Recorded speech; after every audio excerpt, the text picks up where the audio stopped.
और इस फोर्स ने ऐसे ऐसे मिशंस को अंजाम देके दिखाया है जो पहले कभी नामुमकिन से हुआ करते थे। हम बात कर रहे हैं इंडियन आर्मी की पैराशूट रेजिमेंट के अंदर आने वाली 9 पैरा एसएफ बटालियन के बारे में। और आज के एपिसोड में हम जानेंगे कि ये 9 पैरा एसएफ इतनी खास क्यों है। So without wasting any time, let's begin.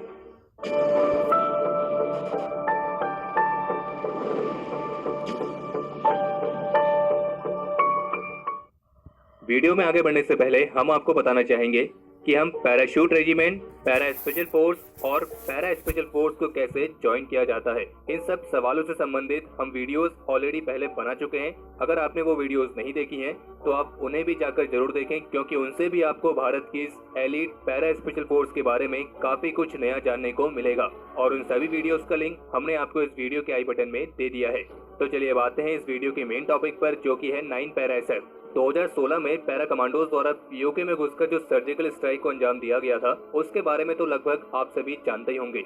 लेकिन क्या आप जानते हैं कि ये पैरा कमांडोज की पहली सर्जिकल स्ट्राइक नहीं थी, जबकि असल में 1971 के भारत पाकिस्तान युद्ध में भी पैरा कमांडोज इस तरह की सर्जिकल स्ट्राइक को अंजाम दे चुके हैं, जिसमें पैरा कमांडोज की एक रेडिंग टीम ने पाकिस्तान के क्षेत्र में घुसकर पाकिस्तान की आर्टिलरी लोकेशंस को डिस्ट्रॉय कर दिया था। और यही पाकिस्तान के अंदर घुसकर पैरा कमांडोज द्वारा की गई सबसे पहली सर्जिकल स्ट्राइक भी मानी जाती है। और इस पहली सर्जिकल स्ट्राइक को अंजाम देने वाली फोर्स कोई और नहीं बल्कि पैरा स्पेशल फोर्स की यही 9 पैरा एसएफ बटालियन थी। और 9 पैरा एसएफ के इस ऑपरेशन को ऑपरेशन मंदोल के नाम से जाना जाता है।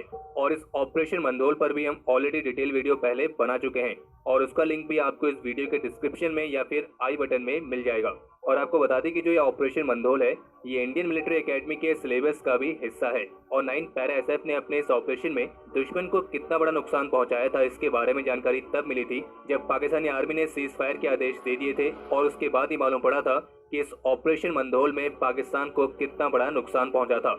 और ये सारा नुकसान पहुंचाया था भारत की एलीट 9 पैरा एसएफ के कमांडोज ने। और 9 पैरा एसएफ की इस बेहतरीन ऑपरेशन की तारीफ तो युद्ध के बाद पाकिस्तान के एक मिलिट्री डेलीगेशन ने भी करी थी। और इस तरह का ऑपरेशन जिसमें दुश्मन के क्षेत्र में घुसकर रेड करनी है और उसके लोकेशंस को डिस्ट्रॉय करना है, ये इस ऑपरेशन से पहले कभी नामुमकिन सा लगता था।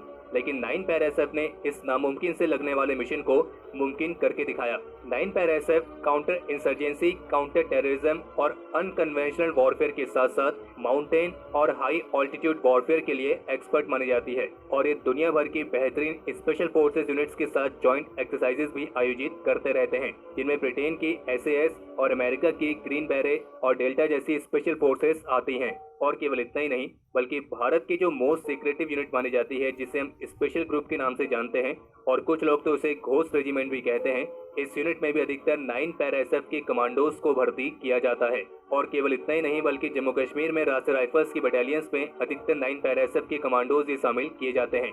और ये फोर्स खास करके पीओके और कश्मीर वैली में इंटेलिजेंस और मिलिट्री ऑपरेशंस को अंजाम देने के लिए फेमस है। और जबकि 1987 में श्रीलंका के ऑपरेशन पवन में 10 पैरा एसएफ के साथ 9 पैरा एसएफ के कमांडोज भी शामिल हुए थे। और इस ऑपरेशन में 9 पैरा एसएफ के 12 कमांडोज को श्रीलंका में इंडियन हाई कमीशन की सुरक्षा की जिम्मेदारी सौंपी गई थी, जो कि उन्हें बखूबी निभाई थी। और केवल इतना ही नहीं बल्कि 2001 के ऑपरेशन अपाचे में भी यही 9 पैरा एसएफ के कमांडोज शामिल रहे थे, जिसमें 9 पैरा एसएफ के कमांडोज ने एलओसी को क्रॉस किया था और उन्होंने अपने टारगेट के लिए उसी एरिया को चूज किया था जो पाकिस्तानी आर्मी की सबसे बड़ी ब्रिगेड से महज 1 किलोमीटर की ही दूरी पर स्थित था।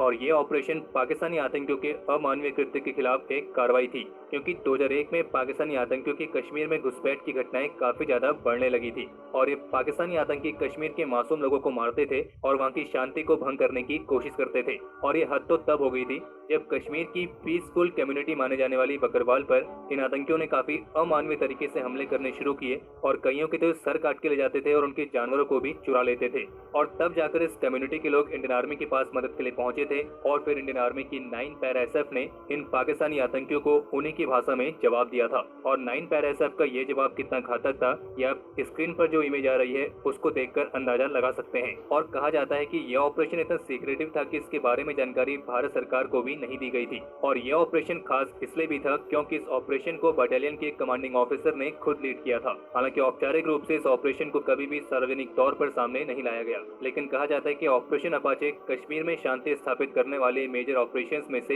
एक है। और 9 पैरा एसएफ की काबिलियत का अंदाजा आप इसी बात से लगा सकते हैं कि उन्होंने अपने टारगेट के लिए जानबूझकर उस एरिया को चुना था जो कि पाकिस्तानी आर्मी की सबसे बड़ी ब्रिगेड के पास था। यानी कि पाकिस्तानी आर्मी वहां से बेहद ही करीब होने के बावजूद भी 9 पैरा एसएफ के कमांडोज का कुछ भी नहीं बिगाड़ सकी थी। और बाकी 2016 के सर्जिकल स्ट्राइक में पुंछ जिले में प्रवेश करने वाली टीम 9 पैरा एसएफ की थी। और जबकि कई सारे लोग 9 पैरा एसएफ को घोस्ट ऑपरेटर के नाम से भी जानते हैं। और ऐसा इसलिए है क्योंकि कश्मीर में अपने ऑपरेशंस के दौरान इस स्पेशल फोर्स के कमांडोज जो अपनी वेशभूषा है उसे वहां के स्थानीय लोगों की तरह ही करके रखते हैं ताकि वो वहां के लोगों के साथ आसानी से मिलजुल सकें। और इनके ऑपरेशंस कुछ ऐसे होते हैं कि दुश्मन को उसकी भनक लगने से पहले ही ये अपने ऑपरेशंस को अंजाम दे चुके होते हैं। और ये 9 para special force captain Tushar Mahajan, lance Naik Mohan Nath Goswami और लांस नायक ओम प्रकाश जैसे बेहतरीन योद्धा हमें दे चुकी है। और इस 9 पैरा एसएफ ने भारत की सबसे टफेस्ट स्पेशल फोर्स बटालियन की रेपुटेशन भी हासिल की है।